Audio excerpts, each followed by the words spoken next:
You can unmute yourself then, because otherwise your background info noise comes to Uh, everybody.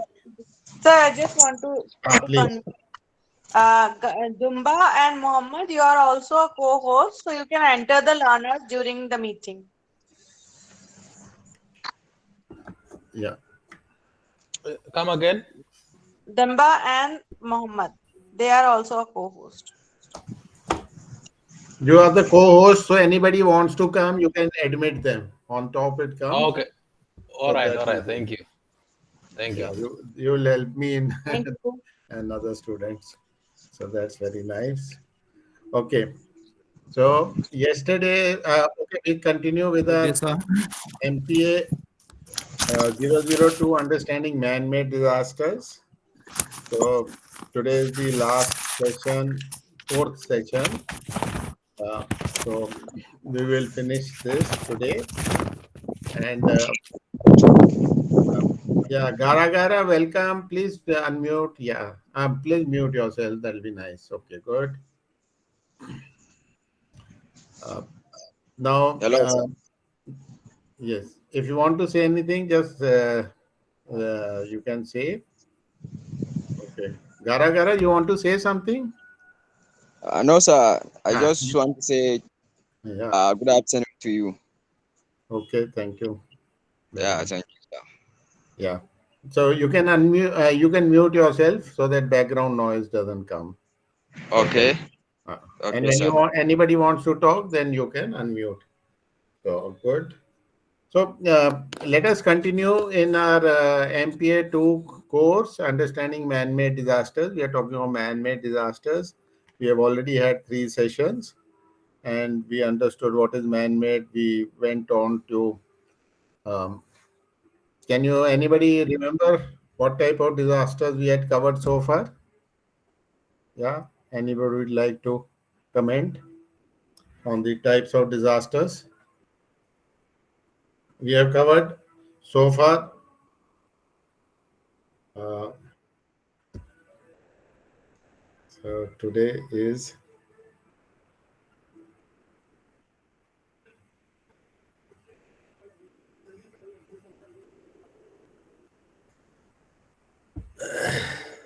Yes, yeah. we have covered a flood, drought. Also, we have covered that one. And under MPH2, we have covered nuclear disaster, chemical disaster, biological disaster, building fire, coal fire, forest fire, and oil fire. Yeah. So, okay. And yesterday, what we covered? Yesterday, Yeah. Osman, you want to say something, please? no, I have said it, sir.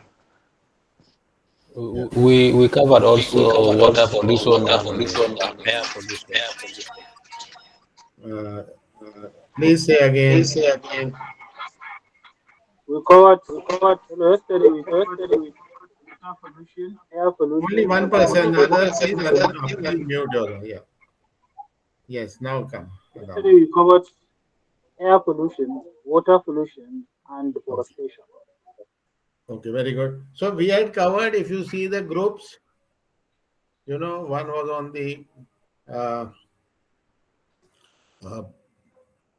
uh, pollution group, one was on the nuclear, biological, chemical group, so things like that. So today we will cover on the group of disasters on accidents. So road, air, sea, and now, although all disasters, man-made disasters, can be classified under accidents also, because this would be some, we had covered earlier how these man-made disasters happen. They could be due to negligence. They could be due to failure of machinery or process or something like that. So um, let us start with road accidents. I think you all are aware of what is road accidents. isn't it? So, um, yeah, 1 minute. Everybody, please, in the chat box, mark your attendance by writing your name. Okay, that'll be nice. So that is, we'll come to know who was attended. Yeah, Idris Rabiu. Okay. Yes, sir. Yeah, Yaya Ibrahim.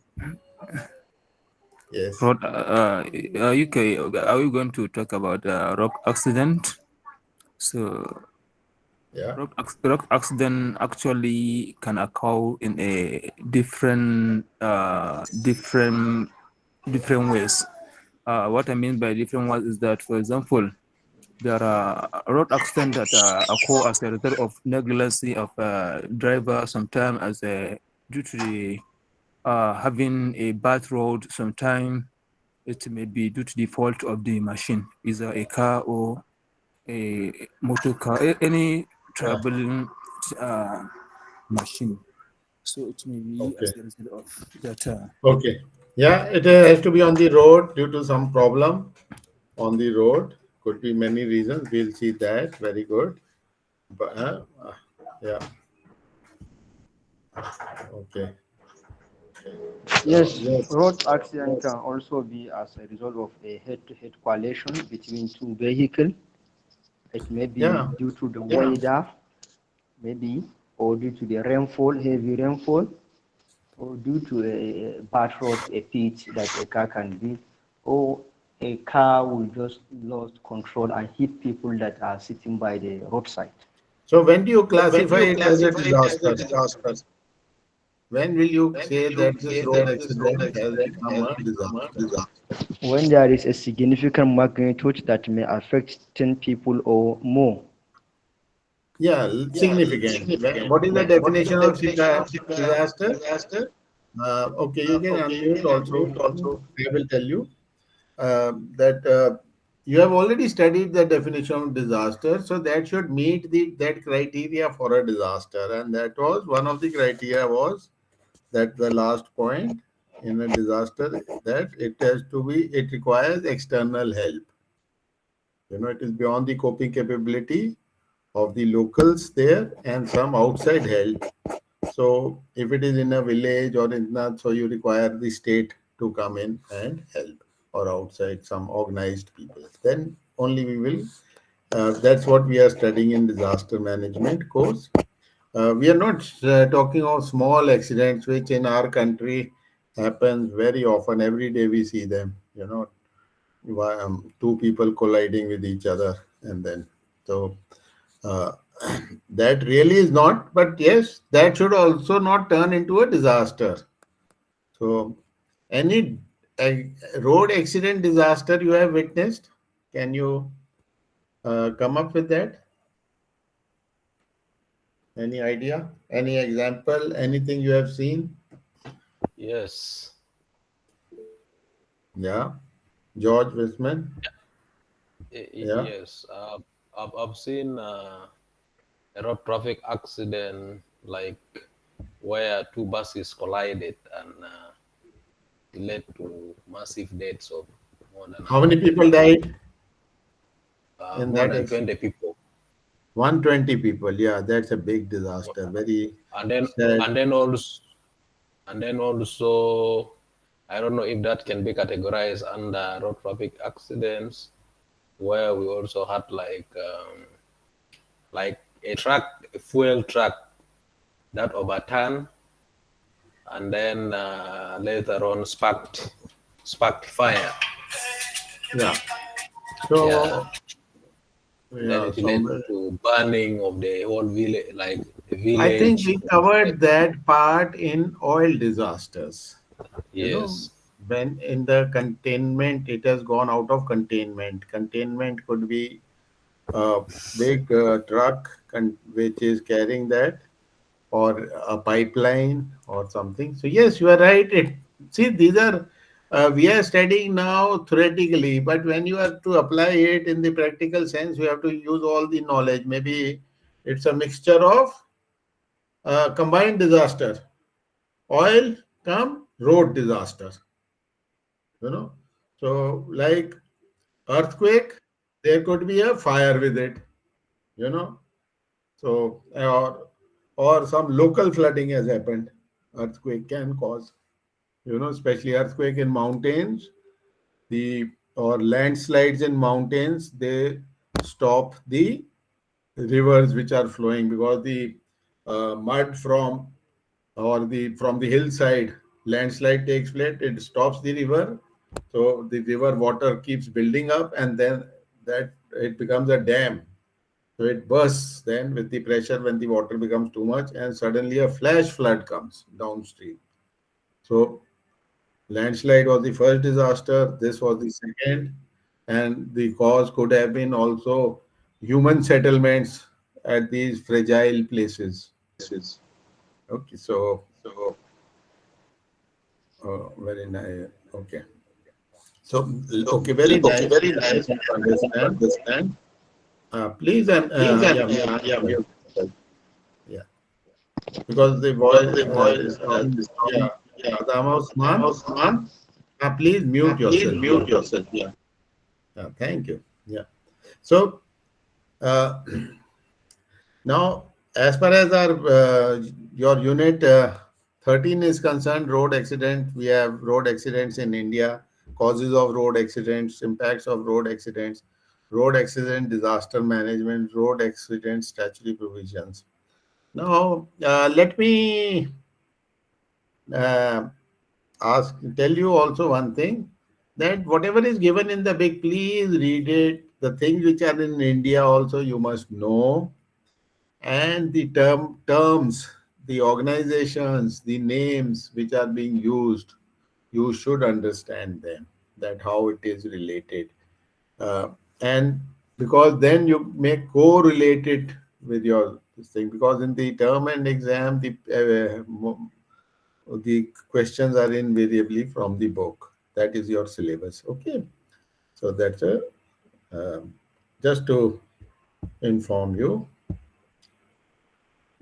So what is an accident?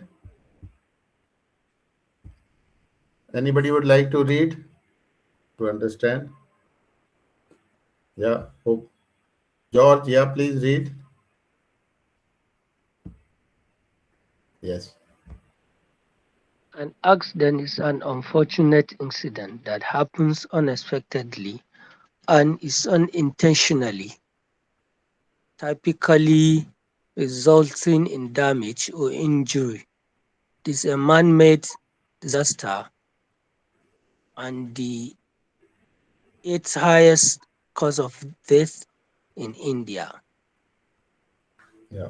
So if it is in India, you can say, because India is a very big company, you can say it's one of the highest causes of death all over the world. Road accidents cause lot of deaths. Could be from anything. Somebody had mentioned pothole, somebody has anything. Okay, next point. You continue, please.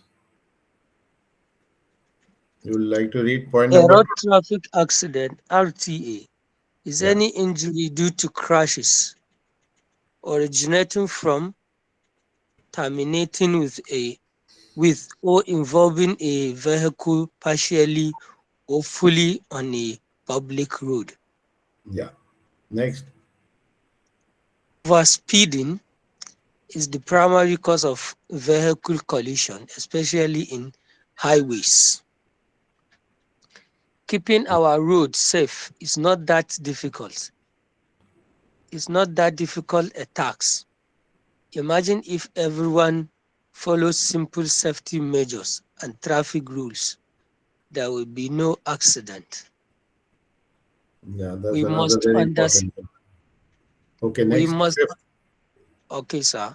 We must understand the various types of road safety measures to be adopted and the importance of safety rules, road signs, traffic signals and rules, driving rules, registration and license adopted in our country. Okay, thank you very much. So basically, road accidents can be avoided if we follow all the rules. traffic rules, and have the proper documents of the vehicles. So these could be avoided. So once we are studying this, you should also be able to understand the basics of road accidents. That is, what are the rules, what are the guidelines, what are the documents. See, you all in your country, everywhere, the registration of the vehicle, the driving license, these two are the common things. Then maybe insurance documents are required. The vehicle should be insured. So um, and all these other things should be, it's a very normal thing. So let us understand on this road safety aspect today. So once again, I will cover this thing in the accidents are most common cause of death all over the world. Accidents happen even to people who are careful. So, but many accidents may be avoided if simple precautions are taken. The number of cars on the road is now continuously increasing. Over time, the number of vehicles is increasing all over the world, I think. I think even in your countries also, there'll be every year more and more vehicles are added.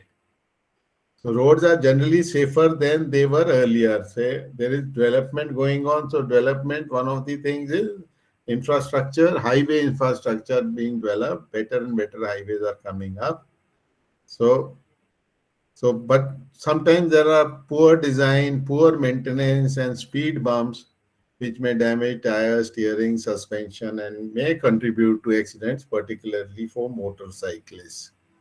So cars are much safer for occupants now. There's with seat belts, airbags, advanced braking systems, electronic stability control, and uh, the crash ratings are there, guide for understanding of it. But safety for pedestrian is a problem. So generally understanding that. And let us see some causes. You'll these are very simple. You once you read it, you will think, oh, I know all these things, isn't it? It's very simple. Uh, so causes of road: lack of highway safety, drunken driving, then driving in an exhausted state for long hours, using cell phones, mobile phones while driving, over speeding or rash driving, driving in wrong lane, turning without giving signal, overtaking from the wrong side. So these are very simple things. So we are all aware of these, but let's recapitulate and understand. And hurdles in road safety, there's negligence by the people who are there, pathetic conditions, bad conditions of road, unsafe vehicle design. This could happen sometimes. Some design, there may be a design fault in the vehicle, especially of heavy trucks or goods vehicle or so. Violation of road safety standards, lack of emergency services, and defects in highway designing. So now let us understand what is road safety. Road safety is the measures which must be adopted by everyone using the roads. So these safety measures are meant for reducing the risk of accidents and injuries or casualties on the road. So these rules must be followed by all users of roads, in everybody who's using, whether they are walking, pedestrians, cyclists, motorists, bus, truck drivers, anybody, everybody should be. Safety methods are also related to the construction layout of roads as well as traffic regulation system. So everything combined, the system over there, traffic system, including construction of roads, is important. So what does the safety involve? Design of roads and highways. Lo- highways and all, they have some typical designs. They have to be technically engineering wise, and if there's a curve in the road, there's a banking of the road. That means slight tilt of the road, or and various other things. Then the shape of the road should be such water, if it rains, the water should not accumulate. So there are so many other design features. Then laws pertaining to traffic and vehicle. So whether right-hand drive, left-hand drive, overtaking rules, all these are uh, system of traffic safety and control. So like traffic lights are there, traffic signs are there, safety signals are there. Then driver education. This also is very important, especially for commercial vehicles. Then school students education, awareness in schools also.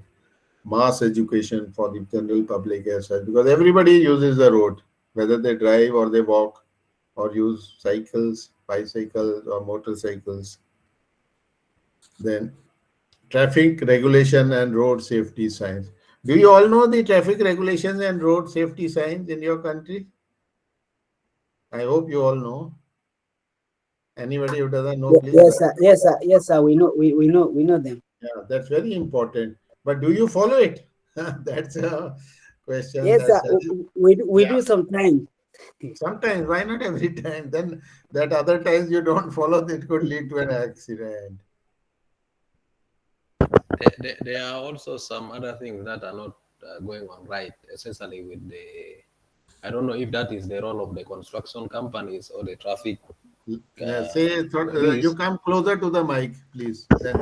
Yes, I was saying, for example, a company that is constructing the road, putting some bumps without some signs indicating that there is a bump, and they find that somebody is driving without realizing that there is a bump, then to find that he overturns. Absolutely Yeah. So right. So the first point is that only the design of the roads, Yes. That's a very important thing. The design has to be, so these all bumps where the speed breakers bumps should be there, where it should not be there. And the design of the speed breakers or the bumps also it's laid down how it should be in the, so vehicle design, and adding to it is vehicle design and motor vehicle safety inspection and maintenance. That is also, all these are critical for motor vehicle safety. Now, road safety tips. Some tips we would like to give you. You should understand. See, when you do disaster management and you are into disaster management, Sorry, you are Prof. I have a question. Yes. just 1 minute. I'll ask you. Yes. You raise I your need hand, more. I will allow you. Oh, I raised my hand since. Just when And I I will tell see. you. Okay, you Okay, come sir. up. Please tell me. Okay. I need explanation on this vehicle design. Vehicle design on the previous Vehicle slide. design. Okay. Okay. The vehicle design could be defective, you know. There could be some design or defect problem in the design of the vehicles. It could be that sometimes if there is a particular failure, like the brakes, and sometimes you would have heard that say particular model which is launched by a particular company, say Toyota has launched a model and they withdraw it worldwide because there is a design failure, it can break down.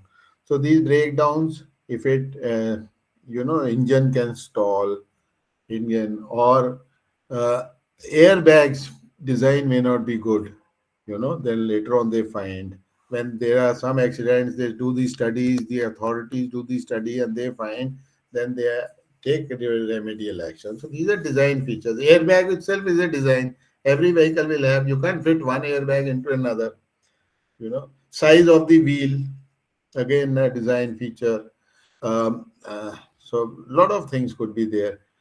And then especially trucks and goods vehicles and long trailers and all, they can be dangerous. So there's a lot of design problem. There are lights, indicator lights properly, so that where the driver can't see, or because it's a long trailer truck. So all these things, there could be many things in the design part. Okay. So safety tips are whatever we covered earlier. So don't use mobile phones while driving. Use seat belts while sitting at the back seat of the vehicle. Do not drink and drive. or always adhere to speed limit. Then take special care with regard to children, senior citizens, pedestrians, those who are inside the vehicle and those who are crossing the road. Both children also should be properly seat belts. There's special seat belts for them, special seating for them. Do not drive if tired. Pedestrians should walk cautiously and make use of zebra crossings. They are marking on the road. The design is there for pedestrians to cross over. So that is there. Stay alert and observant while driving. Very important. And keep distance from other vehicles while driving. So there is norms laid down. The other day I was going on a highway here, and there the speed allowed is say maximum. The speed allowed is 100 kilometers an hour. So there it was written that keep 70 meters distance from the car in front. So like that. So one must understand these things, and always wear helmets, seat belts, etc.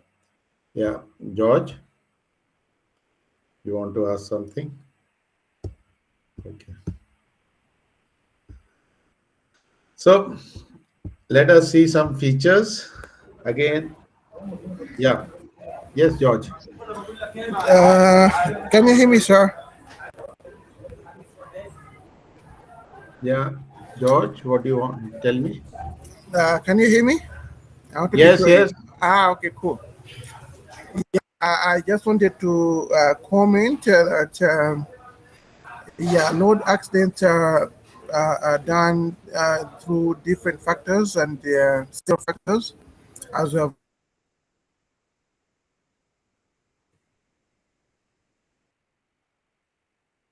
No, I can't hear you.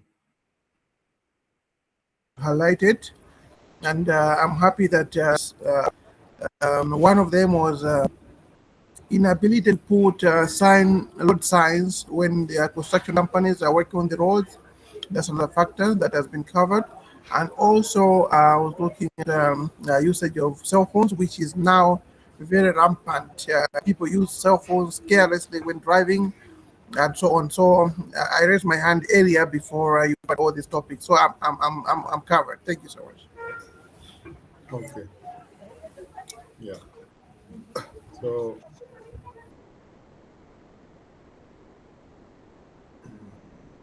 anybody else? Jumba, you raised your hand or what? No. Yeah, Okay. yeah. I was just adding Yeah, to tell me. what you just said about the vehicle design. I think one of the thing in vehicle design is like the left or the right hand drive. In countries that use left, they have to import right hand drive, while in those countries that drive right, they have to use left hand drive. Those can cause accident, especially when you want to overtake. If you are right hand drive and then you're using a right hand drive car, it becomes a little bit Yeah, not easy for you to overtake. Yeah. correct. Over. You are right.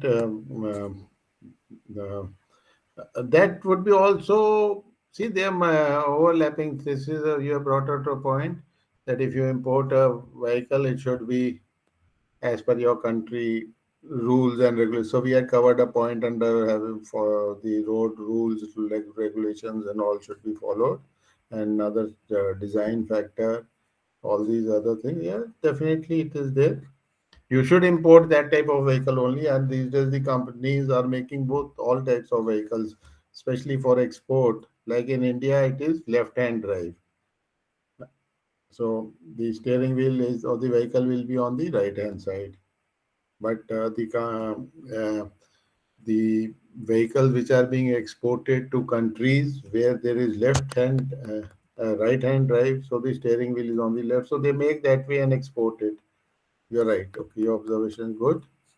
So just to cover it again, speed is another one of the problem. Alcohol and drugs, mobile phones and cell phones are another problem while using it while driving. Motorcyclists, they are very vulnerable, and a lot of fatalities are involving motorcycle. So they must have helmets and other proper other things also while driving.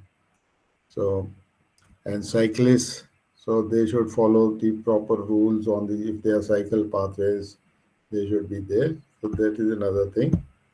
So, okay, you all understand now. Road accident prevention. So very simple thing, do not park on wrong places, pavements or something like that. Broken down vehicle should be, vehicle breaks down on this, should be taken to the site, and then you should have safety signs put, those glow signs, other things, safety. Then speed, be within the limit, your speed you should know, and that limits. Drugs and all medicines effect may be there. So you should know about if somebody is taking drugs, some medicines which may have effect on during of driving, so they should not drive. Then do not use hand-free, handheld mobile, and correct seal belt all for children. Again, we are repeating the same things, but in a different manner. So uh, you can see these are these type of signs, you know. So everybody should be aware of the signs which are being used in your country. Generally, they are common all over the world, but there could be some difference in some countries. And then some local areas also, like hills, there are more signs also, or in for hill slopes, there could be, and many other are. Of course, there are more other signs also, but this is how these general road signs are. Then there are hand signals. See, if you see this picture, bicycle hand signals, car hand signals, motorcycle hand signals. So one should be aware of these, and whatever way. See, you should know, and you should also know the other person who's using them. So there are road safety cells. What measure, in India there is a road safety cell and other thing. So what they do, they have publicity programs telling about all this. So they give grants to the NGOs and other who are voluntary organizations who are into road safety for public. National Highway Accident Relief Service Scheme is also come up. These are volunteers who help in the areas on the highways. And refresher training to heavy vehicle drivers in unorganized sectors. Generally what happens in India, what is happening, these commercial vehicle, we call them, which are goods traffic, or which are those who can drive vehicles for hire or work as a driver. So one is normal, like everybody, we all take the driving license, but we can't drive commercial vehicles with that. So so those people, whenever their license is being renewed, their refresher training is given, or even now it has started in our place in Delhi, in the urban areas in India, that somebody is, we call it challan, when uh, a person is doing some wrong and traffic police catches him, then he is fined, and is also asked to attend some awareness or training program. So that also is done. So is for safety. So refresher training is given to, these are people working in unorganized sector. Then within the Ministry of Road Transport and Highways, massive road sector development programs, like we observe Road Safety Week every year, and then these highway people, sometimes they conduct eye check for truck drivers, and the government is working closely with World Bank, Asian Development Bank to improve road safety. See, these are the other things also which are happening. So now let us see the role of other sectors into this. Yeah, you Adama Usman. Yes, You Prof. yeah, Yes, you just mentioned that in your country, if someone violates the rules, he will be fined and he will be subjected to attend a training and awareness on the road traffic rules. But the situation in my country is that even to get a driving license, people find their ways without any training and have their license. And most of these rules of fining and things like that are not working. So how can we overcome this kind of a situation in your own advice, sir? okay, Because we don't okay. have Thank this you. kind of awareness program. Okay, yeah. And who's raised the hand? George. Yes. Tell me, George. What's your question? Uh, can you hear me, sir? Yes. Come, Thank please. you. Thank you so much. I just wanted to contribute that one of the factors that is leading to road accidents, like in the case of my country, Malawi, is corruption. And I think as scholars, we need to work on this and sensitize and maybe try on individual and collective effort to address this. What happens is Okay. drivers who have got no, you know, no experience to drive, or they have committed a crime, they just bribe a policeman, they go and they, you know, cause a lot of accidents in the near future. So Yeah. I just want to I contribute agree that with you. corruption. Yes, so that's what I wanted to say. Okay.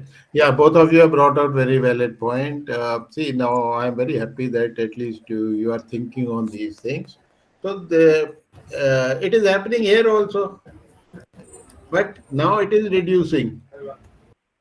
You know, so I don't know, by that you can't say that it is not happening, but it is definitely reducing. If you see over the last decades, it takes a slower process. And how it can be done is you are already doing it.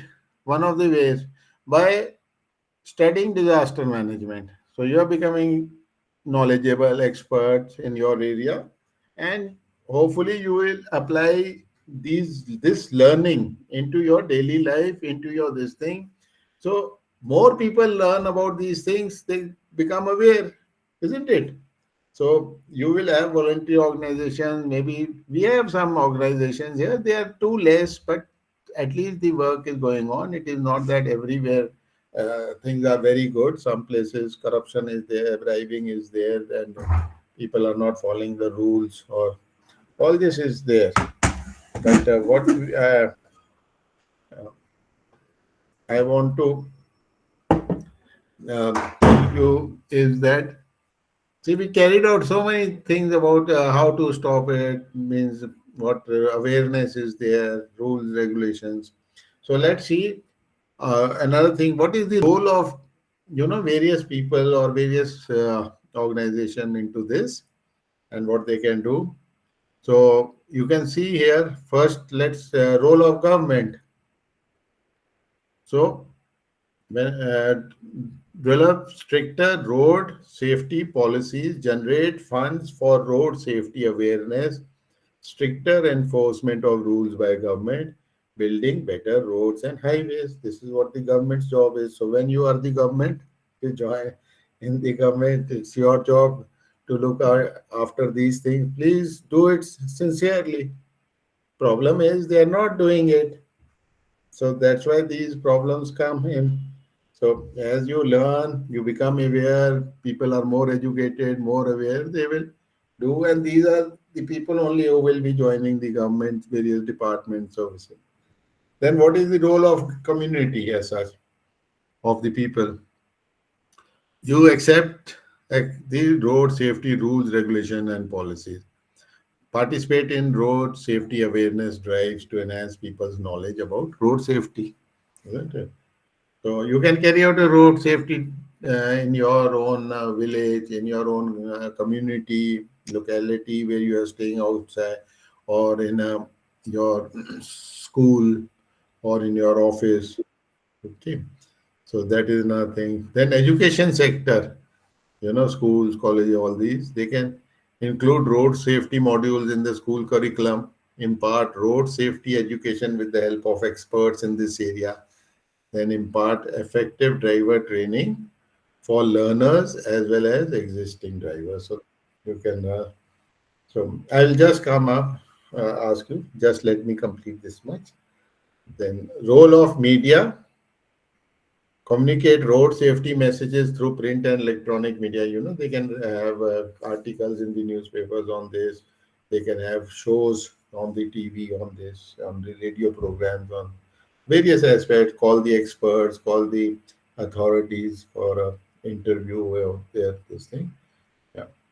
Then that's media's role. Support road safety initiatives. Somebody who's already conducting these initiatives, publicize that so that more people come. What they are doing, others also know. Then health professionals. They should strengthen the trauma facilities in the because to meet with the road disasters, so you require trauma facilities. Organize workshops for saving the lives of people in road accident, telling people what to do and first aid for accident victims, so or other things they can do. And improvement in infrastructure, adopt effective and safe traffic management measures while planning and designing infrastructure like government approved road designs, overbridge and other things. So keep improving these instructions. So yeah. Okay. Now, you have raised your hand, Francis Chimoto. Yes, Please. I Yeah. just wanted to concur with you on the law of the general community. That's one of the important. That's one of the important in Malawi because in terms of the road signs, most of the time the road signs are removed by the people in the community for several reasons. So that also contributes to the road accident. So general community, they have a big role in order to make Very sure that the good. signs posts are not I removed. agree with you. Wanted to add. Yes. So, yeah. Not only that, you can also put in your community the road signs in your locality or something. Okay, good. So, these are something important on uh, road. Uh, this thing, prevention of road accidents is basically the safety measures. In fact, uh, prevention of most of the disasters is safety measures. Prevent it from happening, avoid it. The man-made disasters, especially the natural disasters, sometimes it becomes difficult to prevent the disaster. But here we can do it. Okay, so you are all now little aware of these systematic things. So now let's go to the next type of thing. Okay, so rail accidents means railways, railway trains, railroad. So because different countries, different terms are used. Like in USA, America, they call it railroad. In England and all, it is trains or railways. So we have railways here, but I think you understand. Now, this one I will cover a little more in detail about the SOPs. Okay. I, because you can read the general thing from the Unit 14, which covers causes and impacts of railway accidents. So disaster management by railway accidents there, and the disaster management constraints and lessons learned. Uh, so wherever there are railways, and in India, railways are used, and there are many of them, or plenty of them all over, with a very, very good network of trains running, passenger trains, goods train. So there are accidents also, and these are huge disasters.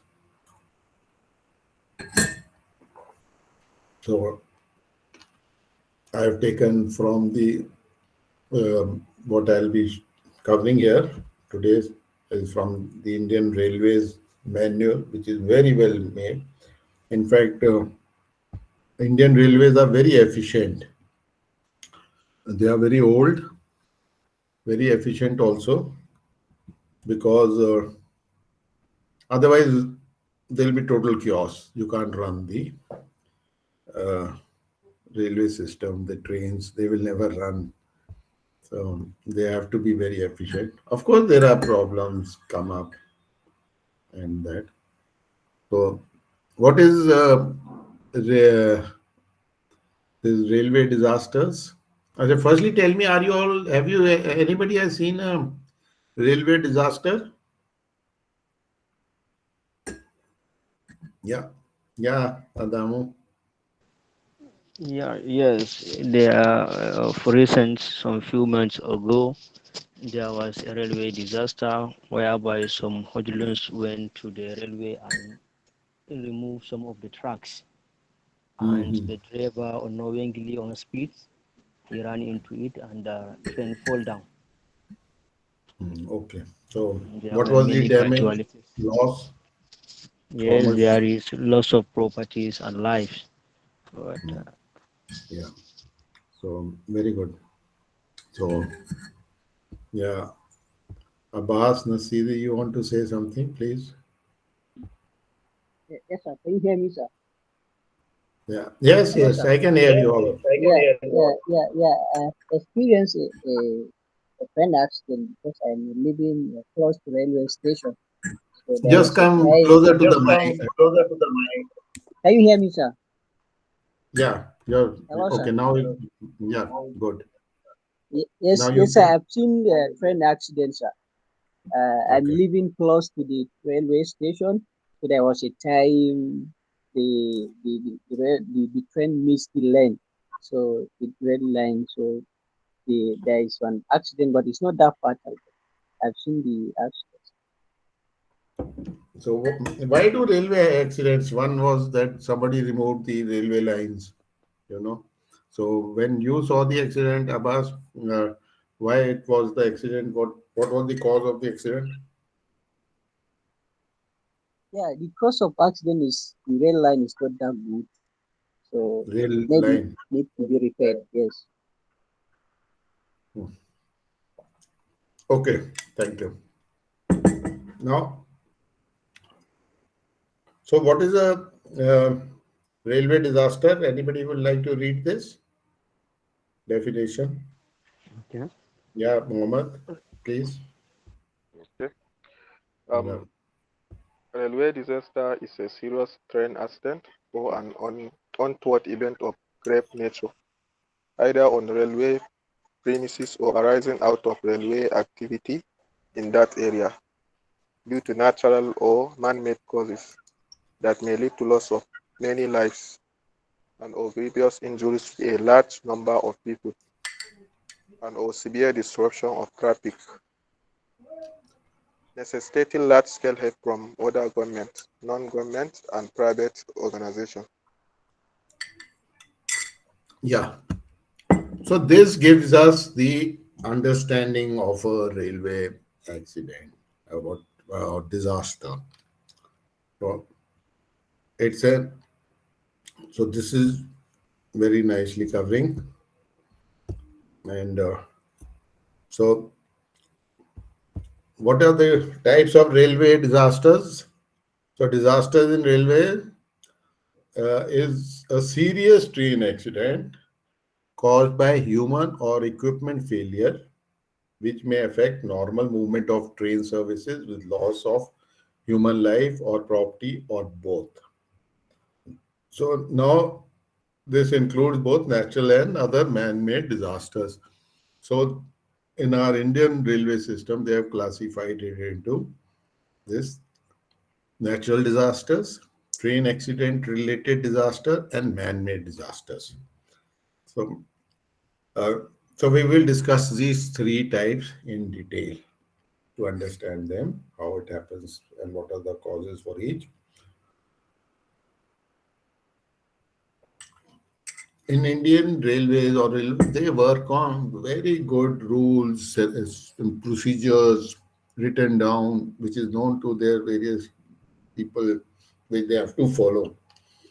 So they have got this disaster management also for the railways. They have done very well. They have implemented it. So this will give you an idea how to do disaster management for anything. This is for a railway, but you can apply these same sort of guidelines.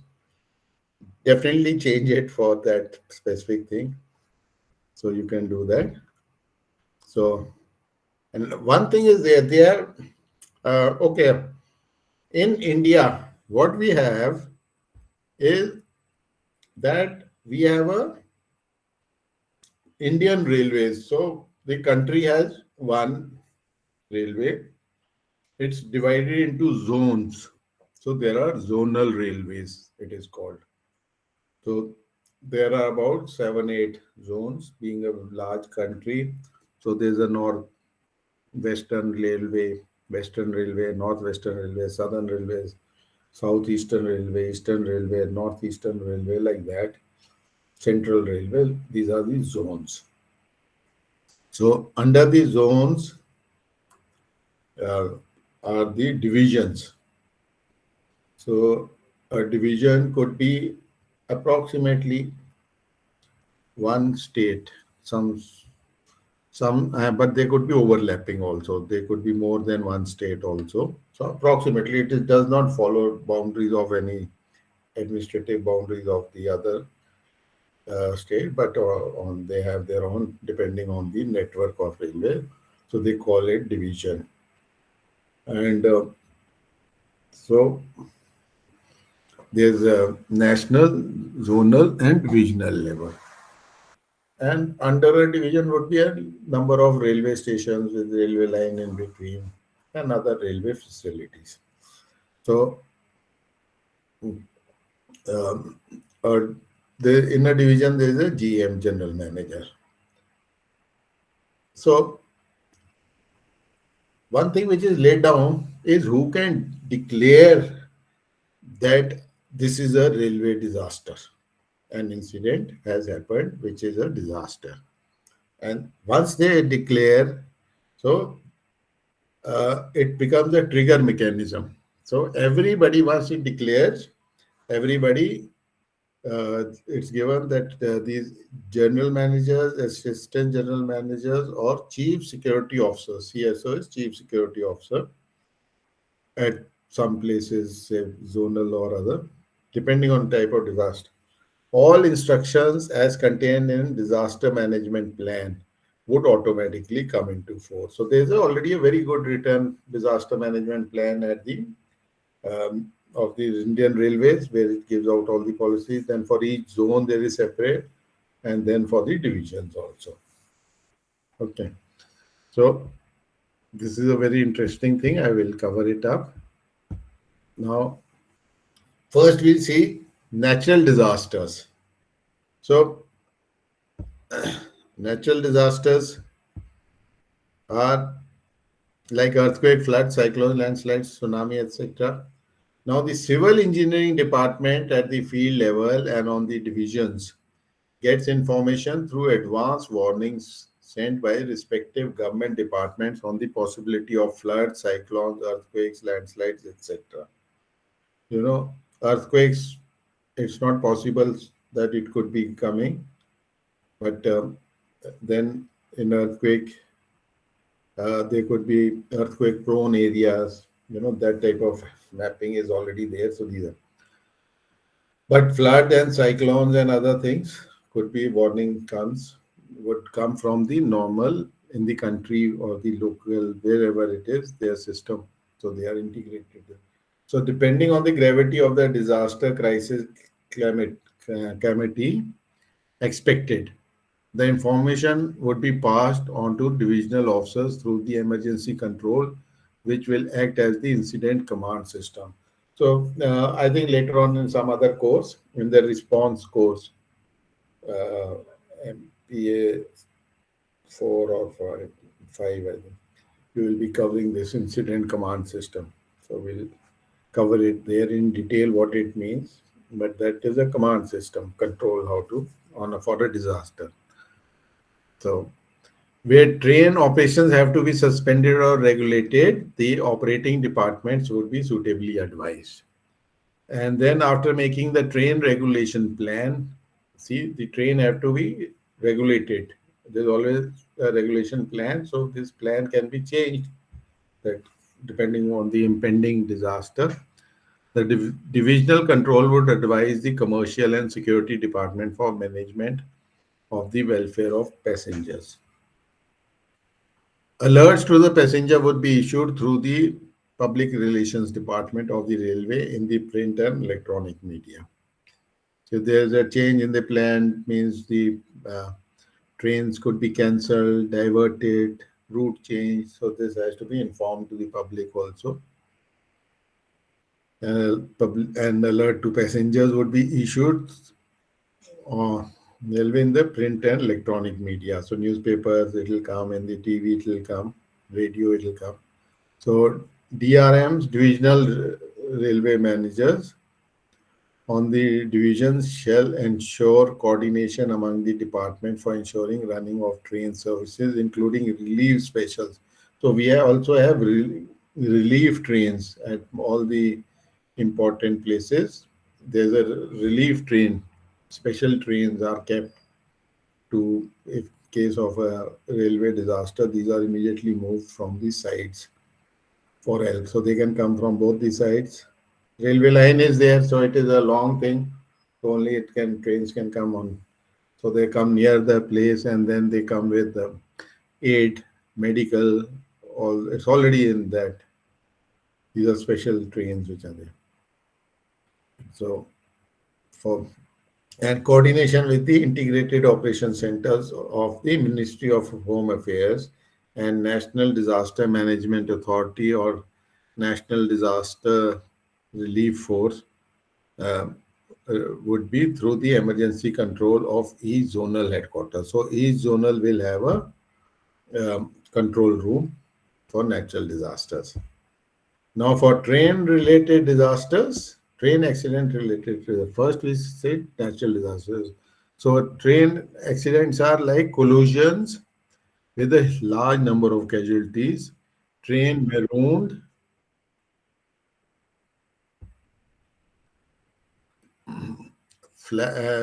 train marooned by flash floods. Suddenly water comes and they get stuck up in some area.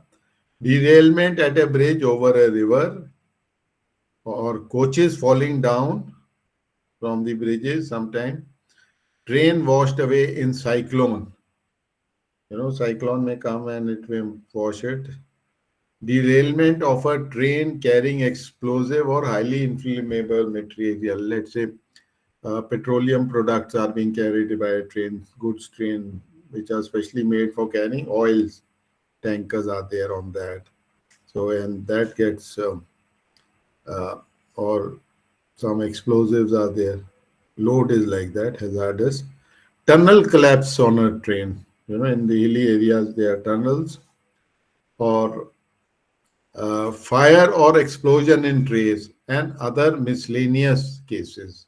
Now, these are train accident related. See, they are classified into three things. We are classifying disaster into man-made and natural. So, train accident related could be man-made, could be also like flash flood and all natural related. So, but here it is their method of management. This type of disasters would differ. That's why they group it that way.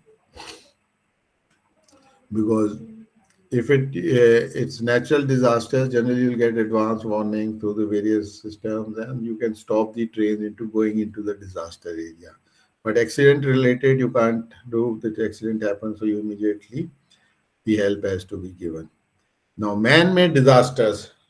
related train and railway accidents would be acts of terrorism and sabotage, that is causing deliberate loss of life and or damage to property, which includes setting fire to a train, railway installation, etc., bomb blast at railway station, trains, chemical, terrorism, disaster, biological and nuclear disasters.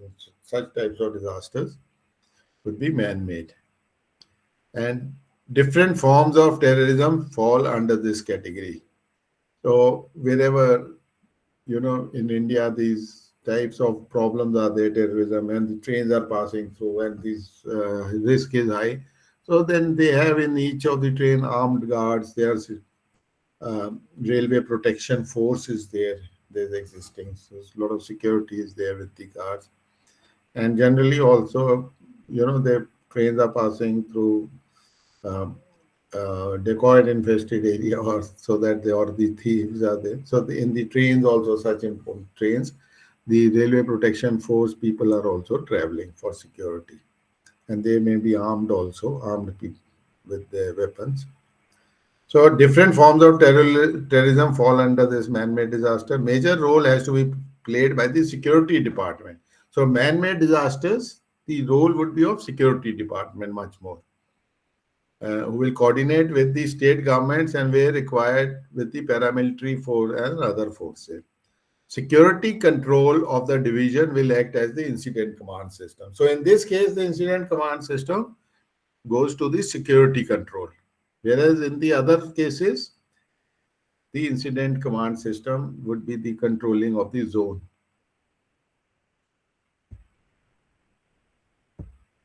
Now, the headquarters security control will coordinate with the integrated operations center of the Ministry of Home Affairs at the national level. So whenever a major accident takes place in India, the coordinating ministry is the Ministry of Home Affairs, Home Ministry. So there is a integrated operations center which of all the ministries it integrated, and so that's the nodal center. So it will coordinate with that. Now, disaster management plan. All division zonal railway headquarters must devise their disaster management plans as per the provision of the Disaster Management Act 2005 and Disaster Management Plan of the Indian Railway. Yeah. So there's a national act on disaster management. So everybody has to devise their thing as per that act. It's a quite comprehensive act. And there's under the act, there is a National Disaster Management Authority also. There which is operating. So this is at the I don't know if you in your first course 01 whether you've been told about this or not, although it's not given in your book because the books were written before these acts were made. So okay, now disaster management as per that. So taking this, so there's a national railway disaster management plan. So all these zones have to make their own plans also. So they will take into consideration while making the plan about the available resources with them, their neighboring divisions and zonal railways, these civil authorities, industrial units, armed forces bases located in their territory. So they will be, the plan would already be, they would have coordinated with them earlier on these bases. So this would enable division zonal railways to muster the entire local resources in case of a major disaster, natural calamity. So in a major disaster, they can get all the resources from there immediately. So the plans are made, they are integrated, rehearsed. So these can be implemented. SOPs are made. Now, zonal railway plan should integrate all divisions and also take into consideration adjacent. So a zonal railway has divisions under it. So the plans of the zonal railway have to be integrated with the divisions, and also that whatever railway zones are in their neighborhood. So with them also. So this is done for all disaster planning. So here, these disaster management plans will help the relief teams to distribute their work and mandate duties. So now ISO 900 certification is to be obtained initially for headquarter, that is zonal headquarter, and later for the divisional disaster management plans. This is also laid down by the railway. So you understand ISO 900, these are management international standards organization. So this certifies that your this plan is proper, there's no loophole, or if there's something they'll ask you to rectify, then they will certify it. So they have to take these ISO certification for this. So it's a management plan basically. So disaster management. Divisional disaster plan. Now we are talking of the zonal. So there is divisional disaster management plan. Under the zones, there are many divisions. So certain specific information regarding divisional action plan for dealing with all types of railway disasters. These contain specific information.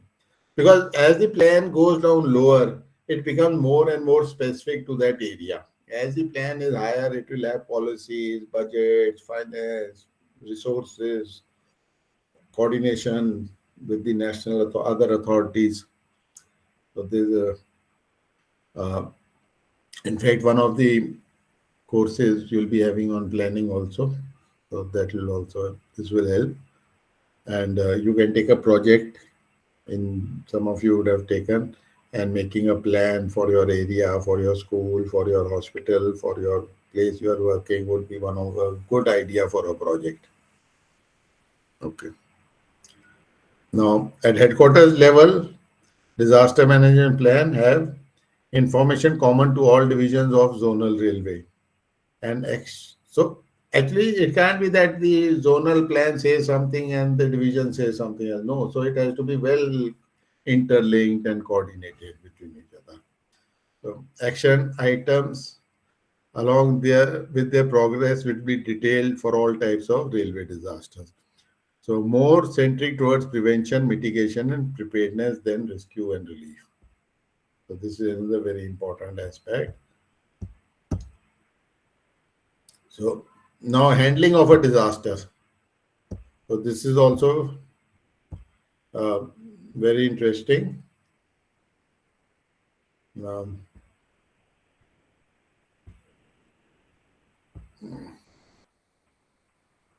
I think Tombe Silver has joined good, late, but try to be, you'll, because these are very little time you can get over there. So, and I hope you are able to get the recordings.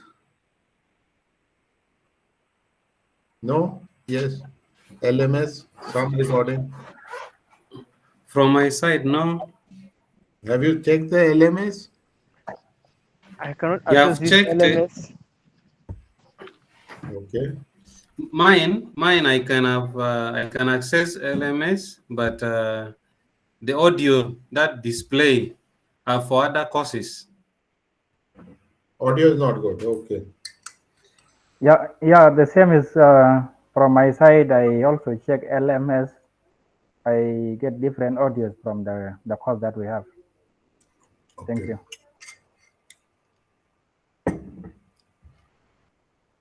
Now, handling of a disaster. So, what does the railway agencies do? What the intermediate agencies do, and what the outside agencies do? Now, railway in the railway agencies, they should be utilizing their own resources efficiently. So, what are their resources? They have communication network. So there are territorial army units of in railway also. So which can get embodied, but they are normally working under the railway. So they have some uniform force security like railway protection force, then railway protection security force. Then they have their medical infrastructure. There are railway hospitals and there are ambulances, trains, doctors, all these infrastructure is already there, even for their employees, because railways is one of the biggest employer in India. In fact, so they have their own medical railway medical services. Then civil defense organizations, scouts and guides, dedicated rescue restoration equipment also they have a lot of it. You know, if they have railway workshops are there, and their special equipment also they have kept for disaster management. Then there are other intermediate agencies, like there are, you know, organizations which are contractors or suppliers uh, in the area, and they have equipment like earth moving machines, generators, pumps, etc., of various sizes, and so they can maintain the list of these and have agreement with them that in case of use, so all these things are laid out earlier only. So that is with the intermediate agency. And then outside agencies, so whichever there is in the country, so there are National Disaster Management Authority, State Disaster Management Authority, State Disaster Rapid Action Force, National Disaster Response Force, Army, Navy, Air Force, through the National Disaster Management Authority, non-government organizations as per their capacity and their need, whatever their roles are, if they're doing. So that is another thing. So that's how they manage. Now, management of disasters, how they do. So there are two aspects for railway disasters management work at the accident site. First is, as you know, the victims. You know, so the rescue, relief, and restoration.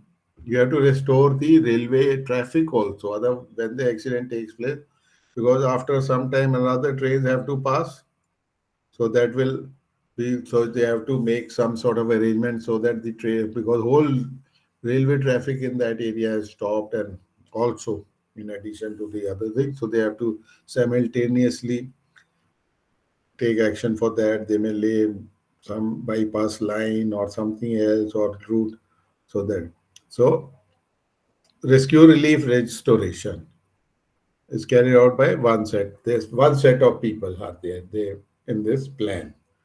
Then second aspect is pertaining to rehabilitation of accident involved passengers, taking care of dead bodies, dealing with their relatives, transportation of stranded passengers, passengers who are already stranded. So that is the other set. So this they divide their uh, disaster management response into two set. One is goes to the victims, one is to those who are the other people around managing all those. So generally two headquarters, the two offices are set up, two controls.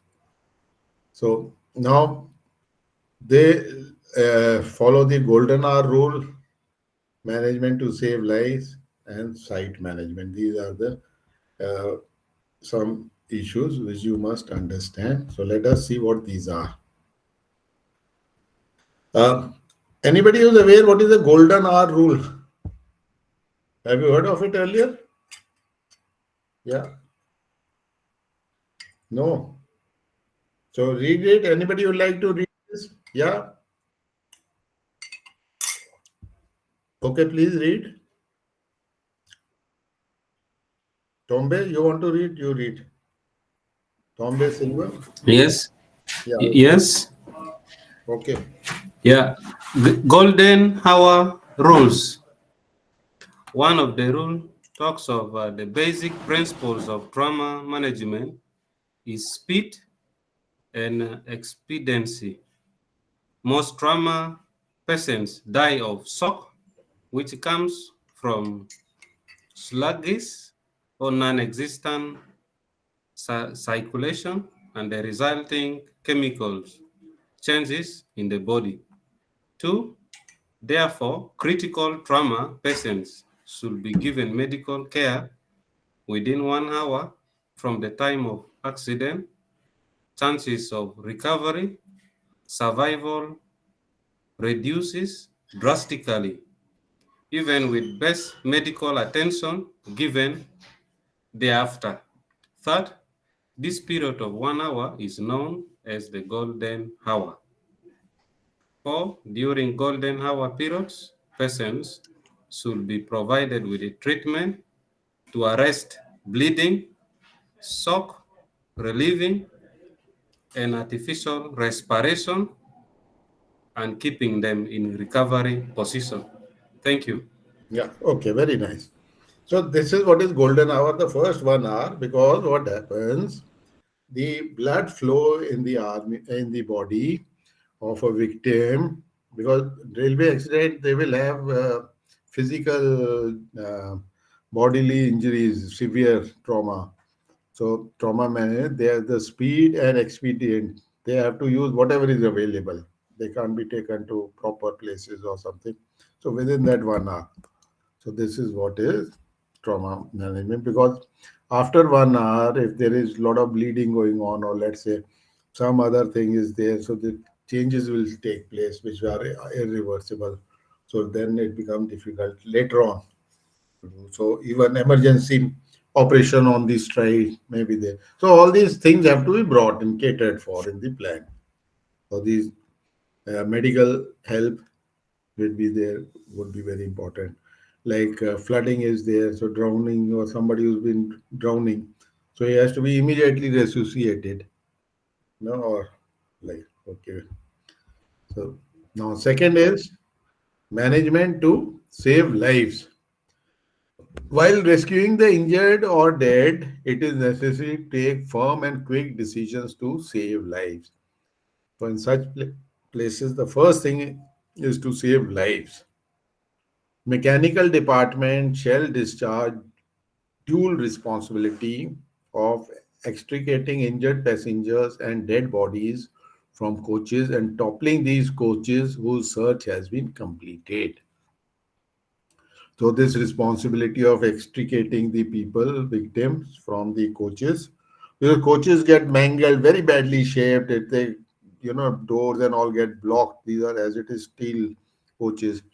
So it can't be. So they have mechanical department because you require cutters and big machinery. So a railway has a very big mechanical department as it is for running the trains and maintaining it and keeping it in safe condition. So they are given this responsibility for taking out this thing. They will join up with medical teams in extracting the injured body dead.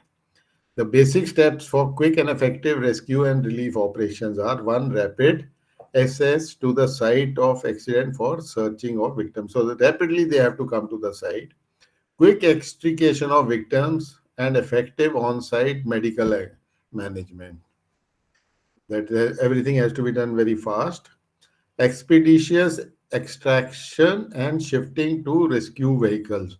So rescue vehicle, I told you, there is a relief train also which can come from both the sides. Actually it comes because the railway line gets blocked where the accident takes place, but so downward and upward side of the railway line, whichever uh, it is kept, wherever it may be 100 kilometers, it may be nearer, so that the train will immediately be, when the trigger is given, that disaster is declared, that will move straight. So, and expeditious extraction and shifting to rescue and speedy transportation to hospital. So medical teams are already there, so they will give the first whatever has to be done immediately, so they can do. Yes, Adamu Usman, you want to say something? Yes, Prof. Looking at this management plan, it means it should be a multidisciplinary approach of management, Okay. which may also include medicals, the divers, fire service. Yeah, all plan. Yes, very good. You have got a very good observation on this. These are multidisciplinary approach, and you see, this is very well made plan. That's why I brought it. It's Yes, not in your book yes, because this is very new. But I yes, thought it will be helping you to understanding about disaster management.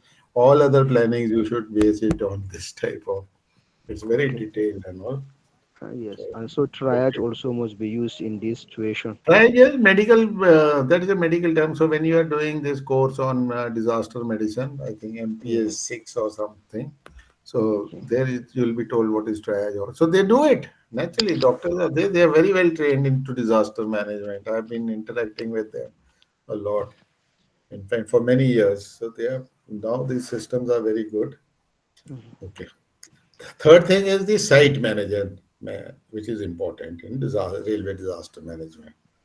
So, to expedite the restoration of traffic and rehabilitation of affected passengers and their relatives, it is necessary to provide counters at the site. So, there will be a lot of counters put up in the tents are put up, and there people help centers and all that are there. So these are put up. So what all is put up in the site? Have a look now. There's a unified command center set up at the accident site under the overall coordination of mechanical department. This is some kind of a control office to be located near the center of accident site. So near the center of the accident, see, let's say two trains have collided. So that accident site could almost be almost 1 kilometer long. Two long trains head on. So three and little so it will be located somewhere in the center. In any case, it will be a few hundred meters at least because the trains are involved or around it. So all that area has to be cordoned off. Where they say so, railway accidents could be. So in the center, this unified command center is put up. This basically meant for catering to operational needs of railway in rescue, relief, and restoration. We had spoken of two sets earlier. One was rescue, relief, and restoration. Another was rehabilitating the other. So this UCC shall be manned by senior supervisors of various departments such as medical, commercial, personnel, operating, safety, security, public relations, mechanical, electrical, S&T, that is supply and engineering, round the clock basis in 12-hour shifts. Look at the number of departments which are in railway, Indian Railway. So all these, their senior supervisors will be present there and they will be there on 12-hour shift. So it's not that they go there and then they are there for days. No. So they have to be changed. Yes, they may be camping there, but they have to be given rest and again put. So they assist and coordinate with other departments. So all departments are present there, their situation. So all these are there. Each functionary at the UCC will maintain a logbook. Look at the details which is given in there. They'll maintain a logbook. Flow information, both coming and outgoing, would be recorded along with time and name of officers, staff who were given the message. So logbook will also contain who's being given message. So this system as it is, then UCC will basically supervise the working of two local command centers and coordinate with divisional and headquarter emergency cells. So one UCC will have at least generally two local LCCs under them, local command centers, and coordinate with so their function will be to coordinate with the main office division and the headquarter of the emergency cell. It's not that every person has to coordinate with it's this is so it's an incident command system also, which is operated. That incident command system is a system of how these are controlled and command. Functionaries of different departments in LCC should provide update information regarding progress of work to their counterparts in UCC. So you see in UCC, are the departments, similar departments are in the LCC also, but there are more LCC. So the senior person of theirs is of each department is in UCC. The person below him would be in LCC. So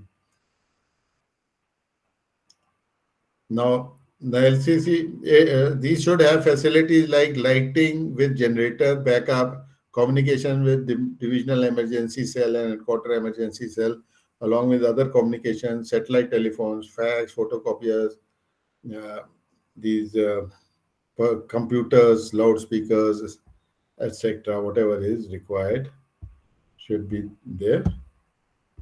Now, what is a local command center? Depending on the spread of the accident site, local command centers on the same pattern as UCC should be set up for easy flow of information, coordinate between the disaster management teams and UCC. So when the disaster site is more, there'll be more disaster management teams. So there'll be LCC, local command centers. So on that side, there could be 2 local command centers with the teams distributed to them. So they are now, and they coordinate with the UCC and with the teams.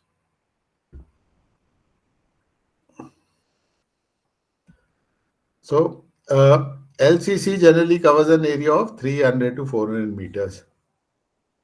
So their plan or their layout is same. This office, all infrastructure, all this is same. It is that also is laid down. Combined Assistance Center. UCC should have a central passenger assistance center with different counters for various purposes located towards the rear side away from the track for rent. So there's a combined passenger assistance center, central passenger assistance center. So now this is a little away from the accident site, and so that it does not interfere in the rescue work of them, and they are little away. This is for catering to the requirements of passengers and their relatives, next of kin, to provide a single window clearance for all types of formalities. So all like tracing of the injured, dead, medical certificate, any payment is to be given, compensations to be issued, claims are there. So they can be given pass for their return journeys to other places. So all these things as they will be helping all these. So a banner, they will have a banner put combined assistance center. So that, and these people, all the people, public who's coming there can come there. So this is about the railway accidents. I hope you get some idea. We have covered in detail about the plans and how it comes. There are many other aspects also, but I think when you read that, the routine things you will come to know in that. But this is, you'll get a good idea, I hope. So anything you want to ask about railway accidents? Okay. So let us, yeah. Okay.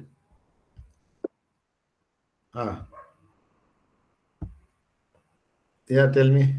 Silver, Tommy? Yeah, what do you want to? Yeah. Yes, sir. Yes. Yeah, mine. I just wanted to say something based on the models. I've been revising most of the models that you have given us lecture on. I realized that there are some small differences based on the presentation that you have been sharing with us, and they are really so interesting.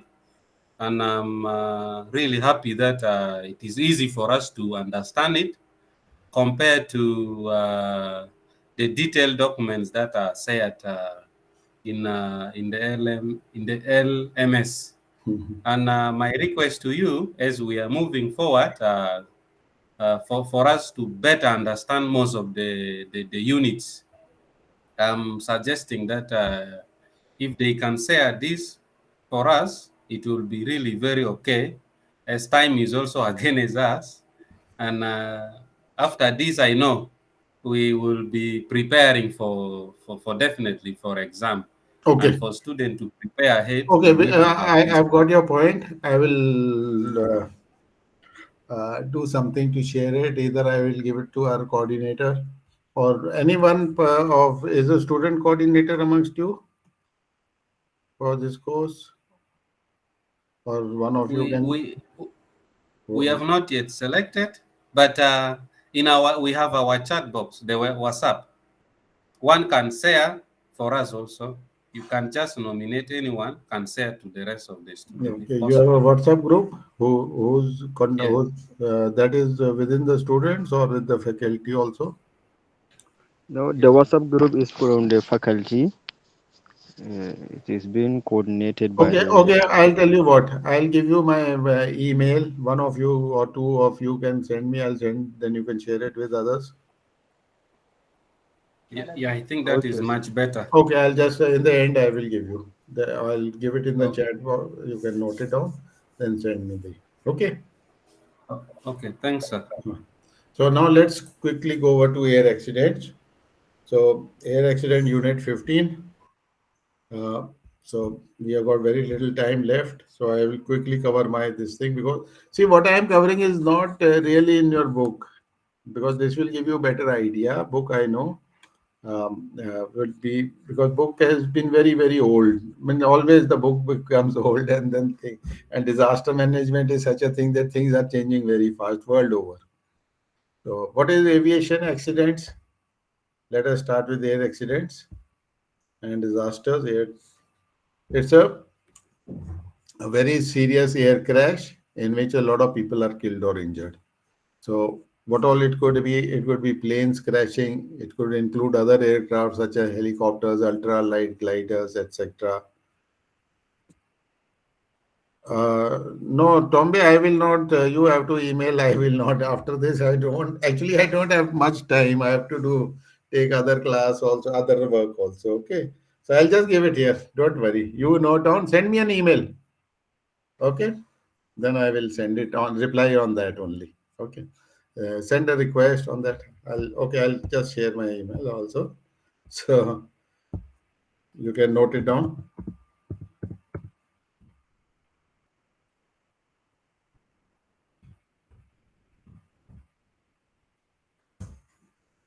So yeah, this is my email. But don't ask me too many questions on that. I may not have the time to reply. If I have time, I will definitely reply. Okay.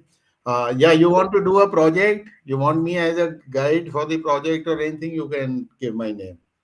Okay. It's up to you. Then, because wherever we are formally involved, that I will do fully. Other things I may not be able to promise you as such. Yes, I will try, no doubt. But sometimes with so many emails, it gets lost. So, but this one I have said I'll send you the 4 presentations of the 4 days. Okay. And if I take some others also, I will tell you because I am already taking these for some other courses also, some other places. Okay. Then third thing is that occasionally passengers fall out while boarding airlines, have health issues while on board, or sustain injuries from turbulence. So we're talking of aviation accident type of accident. Of course, the first and second type are the most important. But if there is any such thing, determining what causes a plane to crash can often take in-depth research and investigation to understand what happened. So this is very peculiar in air accidents. And flight track data can be retrieved, air traffic control transcripts can be obtained, and sometimes aircraft record in-flight data, and that can be recorded after an accident. So what are the risk factors? Larger the aircraft, less likely it is to crash. So places in the flight path of larger aircraft are less likely to be impacted. Yeah, when an aircraft crashes, it crashes over people, over villages, over houses in the town. Of course, there is other also. People in the aircraft are victims and also those who are on the ground. They can also be victims, isn't it? But larger aircrafts are less likely. Most air accidents occur on or near airports. Airports, on or near airports, on the airport or airports and areas with large number of flights are clearly more at risk.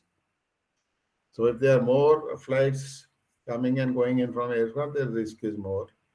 Areas near flight path, which are near mountains or hilly or some dangerous, are more at risk. Again, just in. Now, areas near flight path, which are near areas of poor weather visibility are more on it. So, basically, mountainous area, the visibility also becomes poor, and there is narrow path, and this also, or poor visibility when there is there, that could also be a risk increases.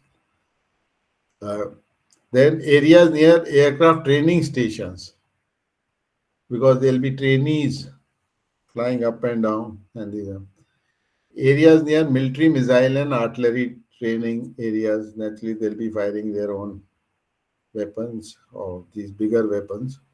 And areas near air shows, a lot of air shows, if you see, because a lot of accidents take place because they do a lot of stunt flying, other type of flying. So high risk is there. So that is another thing. Causes of plane crash. Now let us see what are human errors in aviation. Human error is man-made disasters. Human error is one of the major causes all over. Then mistakes by crew members, air traffic controller negligence, weather conditions, improper aircraft maintenance. This is a very big factor also. Aircraft design defects. Yeah, these are also instrument flight factors. Instrument may not be functioning because they are while flying they are dependent on them. Glide slope indicators again some, and GPS for aircraft. All these could go defective. So these are this. Now this is the what is important in our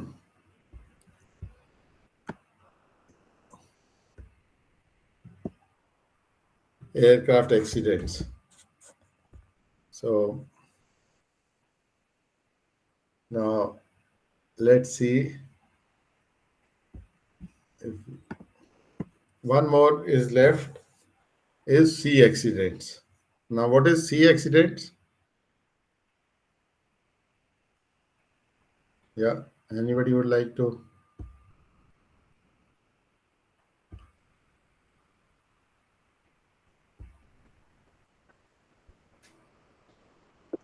Yeah, please tell.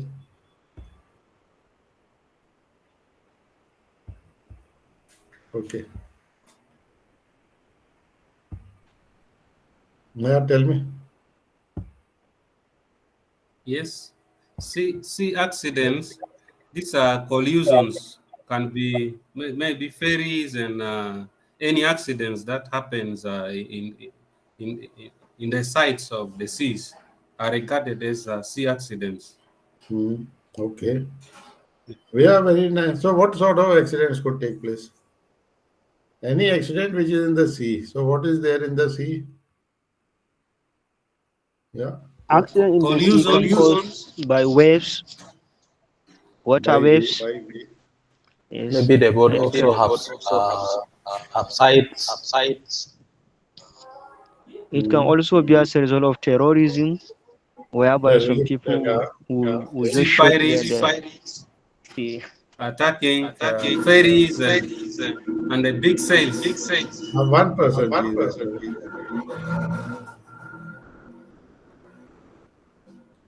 Yeah. It can also be as a result of a flooding when there is a lot of water more than the sea level. It may carry some ships and collide them together. What about fishing? Fishing boats or ships or trawlers and all these also are there in large number, isn't it? Yes, for sure. Yes, sir. Yes, fishing boat. Okay, that could also be another type of. It can also be a capsizing of a local canoe that is transporting people from one village to another. But that would be in a if they're on the seaside, yes. That would be boat capsizing generally. Yeah, you are right in a way. That also is there. So boat capsizing could be one of the factors. Yeah. Okay. So I gathered something for you on sea accident. My system is very slow now. Okay.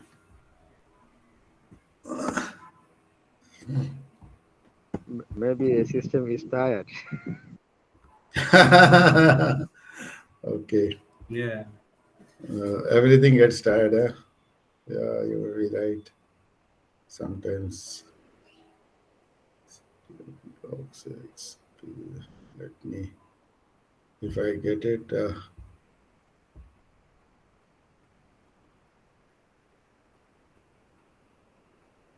Hmm.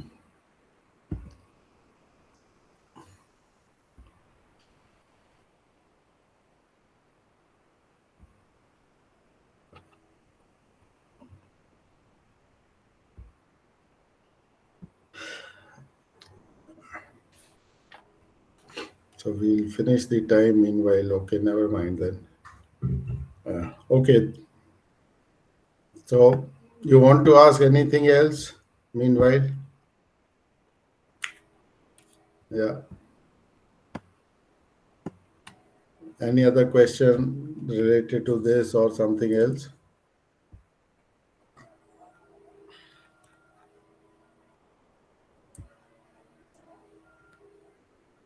No. Hmm.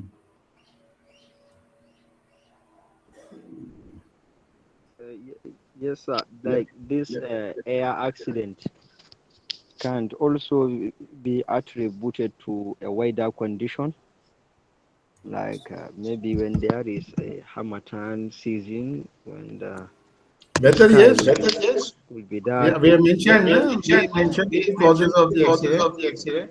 Of course, yeah. I think we have mentioned that. Yeah. Okay, yeah, you're right. That's also, yeah, I've got it. So let us start with little bit. I'll show you something on these. Oh, I've got a lot of it, but I'll quickly show you.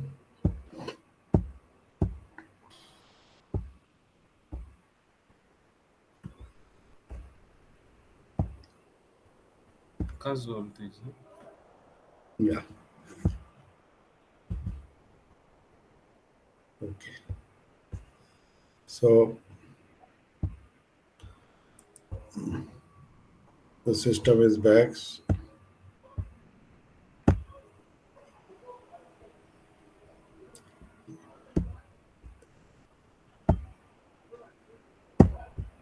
So now our um, sea accidents is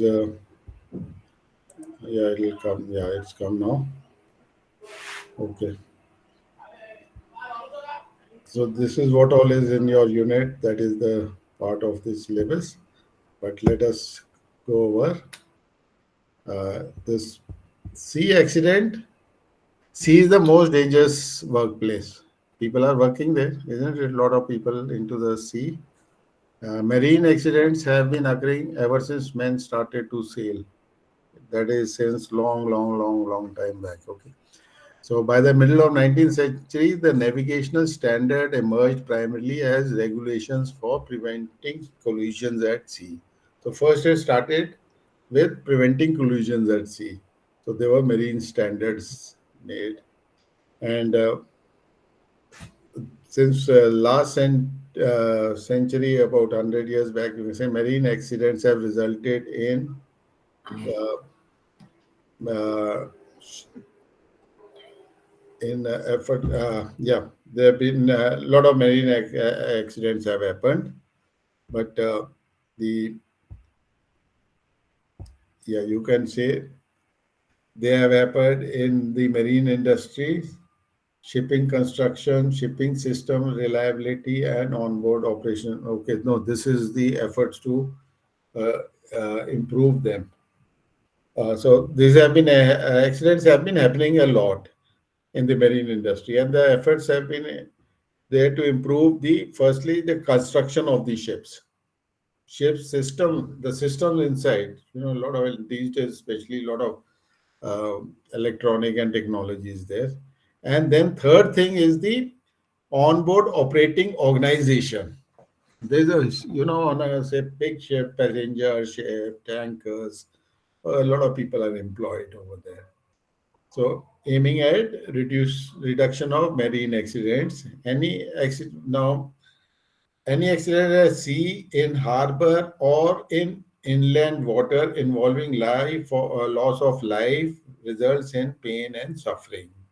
The survivors, the families, and the communities endure grief, loss, and confusion. Well, so that is a part of this thing. See, what is the importance of shipping? Shipping is fundamental as well as dominant means of transportation world over. And so there are around 90,000 vessels, ships of various sizes, and more than 250 different uh, specialized types, specialized on cargo or passenger train, which are cargo ships or passenger ships. Shipbuilding is a bulk industry, delivery mechanism in international trade. Shipping is for huge bulks to be transported, and a lot of ships operate in a high risk environment. So, precision navigation, satellite era, many casualties still occur at sea. So, shipping accidents are defined usually sudden event or change occurring without intent or violation through carelessness. It could occur because of carelessness, unawareness, ignorance, or a combination of causes, and producing an unfortunate result. Any shipping accident, whatever in nature, can be is an unfortunate event. Should it occur in a confined area like a channel or a strait where the traffic is heavy, several as well as serious risks are linked to be likely to be faced. Let's say sea accident occurs in the Suez Canal, or you know these some straits that is between an you know Malacca Strait is very heavy traffic. So then it will stop the channel only. So major shipping accident becomes even more critical by the way of say water ingress. So once there is a shipping, the water gets into the ship, and so its stability is this thing affected, and also the weather or strong currents will affect it. In some accidents, however, environmental issues are there due to oil spillage. So marine accident, you all know now, damage to a vessel causing death or injury. Now, there could be marine casualties. Now, these are, that could result in death or loss of injury, loss or abandonment of the ship. That itself, ship has to be abandoned. That is loss. Material damage to a ship or to marine infrastructure. Marine infrastructure, the ports, harbors, jetties, these could be damaged. Or there are rigs, oil, high seas, oil well rigs are there now. And then stranding or disabling of a ship, or the involvement of a ship in a collision, and severe or potential for severe damage to the environment by damage to the ship. And a marine incident can be defined as an event or sequence of events other than a marine casualty. See, marine casualty is it's a technical term in the shipping industry, and a marine incident is which has occurred directly in connection with the operations of a ship that endangered, or if not corrected, would endanger the safety of the ship, its occupants, or any other person. That means marine incident one, something which has been done an incident has taken place which could endanger further. And marine casualty or incident does not include a deliberate act or omission with intention to cause harm to the safety of a ship or an individual or an environment. Which, if see, marine casualty and marine incident are different from uh, deliberate acts, which are done to harm, say terrorist attack or pirates or like that. So, if you see this, lot of uh, types of ships which are involved: passenger ship, cargo, tanker, fishing, tug, boat, push boat, recreational fishing vessel, fishing ferry, work vessel, barge, lighter public service vessel, pleasure boats, personal watercraft, and others. Could be anything which is affected. So, so casualties could be classified into serious, very serious. So that is okay. Now, by types, if you see the accidents, so cargo ships getting these are include general and refrigerated cargo ships, bulk carriers, and vehicle carriers. So they carry a lot of box containers for bulk carriers and things like that, or they may be specialist also. Tankers. So these are basically oil, uh, chemicals, and gas tankers. Container ships. So these are very expensive and their insurance is very high. So they are also called box ships because they carry these box containers. Passenger ships could include ferries and cruise ships. So there are very little accidents of passenger ships in the last few years. So, what are the reasons of shipping accidents? So, human factors, manning issues, and crew negligence. First is human. Second is weather. Somebody had also brought it earlier. And technical failures, shortcomings within the ship. They could corrosion, steering failure, engine failure, hull failure. So many things. Route conditions. Route maybe navigational error or reliance on inaccurate charts uh, or narrow channels with which are very dangerous sometimes with abrupt uh, and angular windings, and exposure to dense marine traffic. Shipping traffic is very high. Anchorage, anchorage contiguous to traffic separation lanes, confined marine areas with insufficient sea room, as well as navigational hazards such as shoals, reefs, wrecks. So all these also create problems. So then there could be ship-related factors, then and cargo-related factors. Then most of the accidents are attributed to human error. Quite a lot to bad weather conditions and some also to force majeure reasons.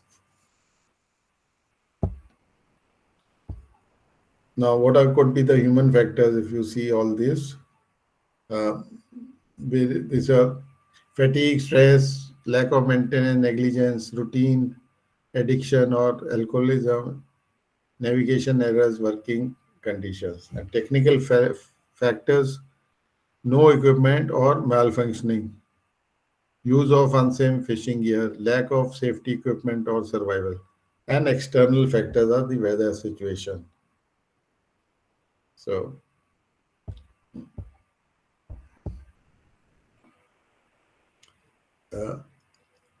human factors, people design ships, build them, own them, crew them. So all of them, uh, so people are there into all these things, from designing to building. So there could be some sort of error in any of these stages. So there are a lot of figures of casualties. I will quickly skip that. So what all accidents can take place? Capsizing or listing. You see this first one photograph. Capsizing when the ship is tipped over until disabled, and listing when the ship has a permanent heel or angle of roll. So these are also the they start listing. Then other thing is the collusion. Uh, so that is when two ships strike each other. So then contact. Contact is a casualty caused by ship by an external object. See, collision is between two ships and contact is by external. Uh, that could be cargo, ice, or anything floating object. And grounding or stranding, it could be grounded. So these are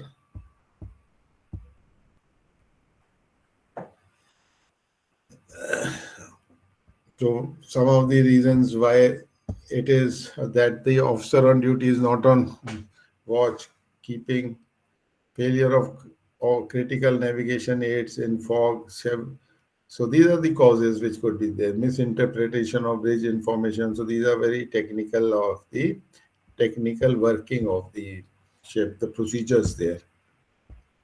So other things could be casualties could be fires, explosions. Fire is the uncontrolled process of combustion. Explosion is a uncontrolled release of energy. Then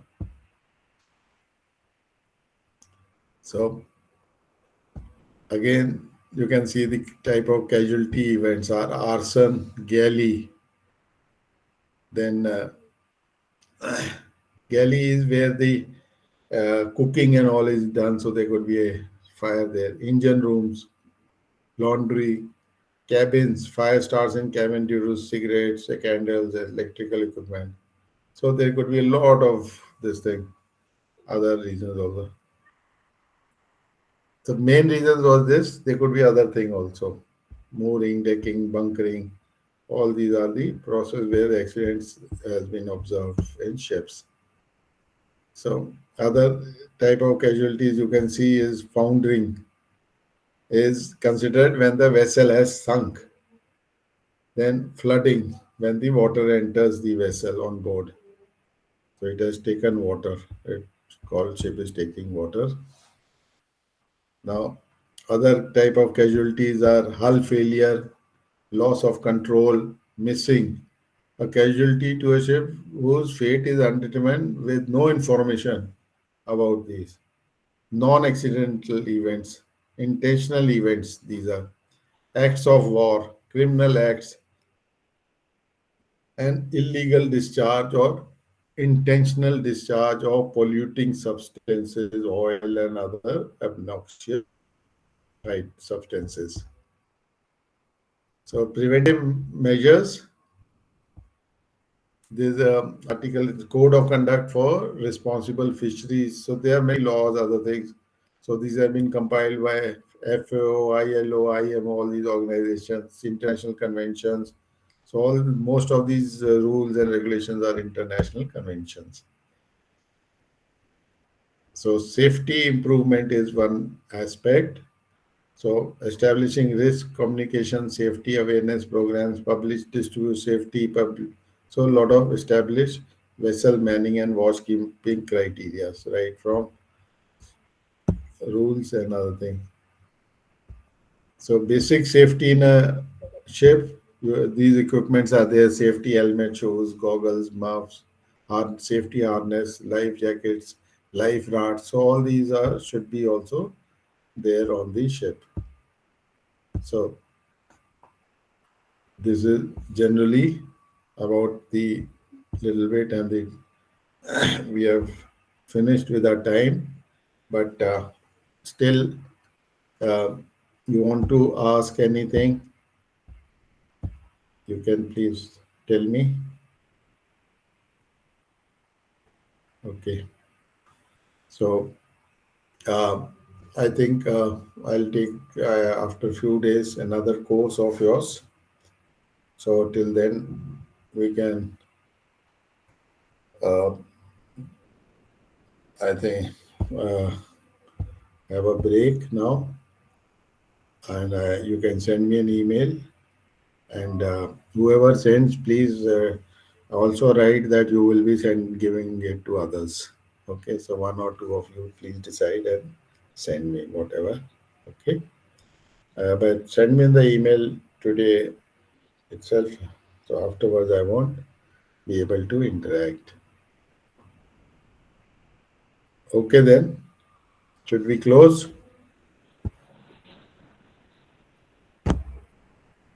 Thank you very much. Uh, so we had completed our 4 sessions on MPA 2, and I have found it very nice being with you. So thank you. Okay, all the Thank you, best. sir. Bye bye. Okay. Thank you, sir. Thank you so much. Thank you, sir. We really appreciate the detailed Thank you very explanation that much. you have done. You have really done Thanks, sir. justice to the topics. Thank you, sir. Thank you. Thank you. Thank you very much. Thank you very much. Bye bye. Goodbye, sir.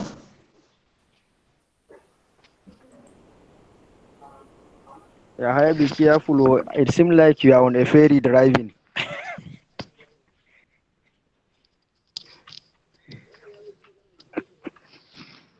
Yeah, Haya. Eh? Yeah, Haya, it seems like you are on a ferry driving right now. Be careful of a sea accident. Oh.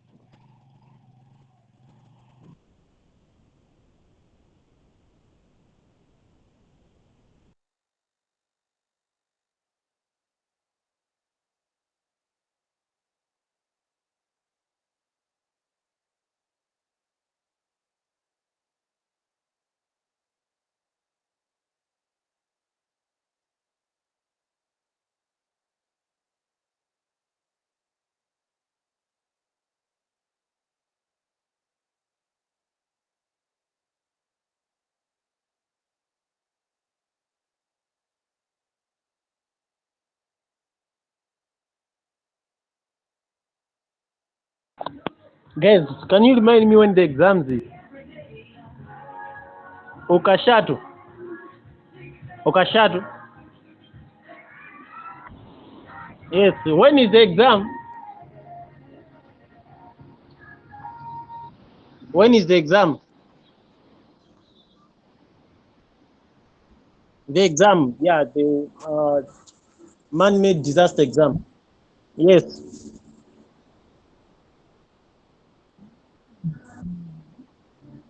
Huh? March. Oh, it's March, right? Okay. Okay. Thank you.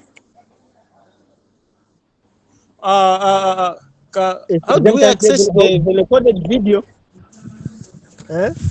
Tombe. How do I access the recorded video, the recorded academic sessions? You check LMS. Huh? LMS. But is the exam timetable out? I'm not sure if the timetable is out. Not the PowerPoint, but the recorded session. The recorded session. Huh? Maybe you Oh, it's on the refresh. portal. Okay. Okay, thank you. Check your profile. Maybe they have updated there. They used to for other courses. Okay. All right, thank you. Thank you. But exam timetable is out or not yet? It should be not yet. Okay. I only saw the deadline for the submission of assignment. It's in March. What's the exact date? March is around the corner. Oh, it's 31st. I have not even started doing one. I don't know how we start. It's around the The corner content indeed. I'm not sure. Huh? Seriously, I did not start working on those assignments. Oh. And March is around for now. Too many assignments. Too many assignments, I'm telling you, brother. Hey. God will see us too.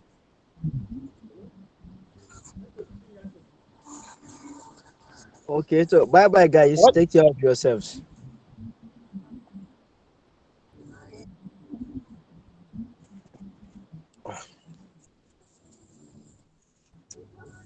Okay. So how will the exam be? Is it going to be offline? I guess that is what Prof was saying. It's going to be offline. Then you will be giving like an hour or 1 hour, 30 minutes or something like that. Oh, so if it's on, I think if so, it's but for online, it to be online, there will be a problem because there is this network problem here and there. I don't know. okay. But it's like How can we access the past papers, boys? I think there is some past question papers. If you check the Where? other website, there is some past question papers, I think. I will check my archive. If I can access them, I will share them on our WhatsApp platform. I will check. Okay. I have Okay, downloaded some. But those one are essay questions, there is for those who are doing the program regularly there in the India. But ours, you see, we are the first set for this online distance learning in this course. So I don't know how it's Oh, going to be. Is it going to be an essay or is going to be a multiple choice examination? okay. But for the previous one, are essay questions. Okay. So Adam. Okay. Co-host, can you please dismiss this class? Mohammed. Adam. Yes, Adam. sir. Yes. So you will check on the past papers, right? Yes, I will check. Yes, I have Yes, I we are have counting. then I will We check are my counting on you, bro. please, I will check inshallah. If I got them, I will send them in our WhatsApp platform. Okay, okay. We are Yes. counting on you, Adam. Okay, sir. Okay, sir. Yeah. Who is going to dismiss the class? Or you just be chatting here? The co-host now, please dismiss the class. The co-host, please dismiss the class. Please tell the lecturer to come back so that we can continue. I will call doctor. I will call her to come and dismiss the class if you cannot do it. Tell them it's not enough for today. We still need more. So tomorrow also we are having class by 2:45. Yes. But he According to my must own finish time or this Nigerian time. weekend. According to my own time. According to what? According to my own time, Nigerian time, 2:45. Oh, it's I don't know which 2:45. country you have, Francis. I'm in Malawi and it's 3:45. Oh, Malawi. So what will be your time then? 4:45. It will be 4:45. 4. Yes. Wow. So we have a difference of like 2 hours. Yeah, difference of 2 hours. That is fantastic. Do So take care you of know where yourself Malawi? and your family. Huh? Bye-bye. Take care of yourself. My regard to your family. All right. Thank you. Bye-bye. Regards to your Thank you. family, your wife and your children and your grandchildren. I don't have grandchildren. I only have children now. But I Thank do. you I do for have asking. them. 4 of them. Uh, 4 of them. All right. See you guys. Okay, so See you see you guys tomorrow. tomorrow. Mm-hmm. Yeah. Yeah. Adam, don't forget Adam, please. He has gone.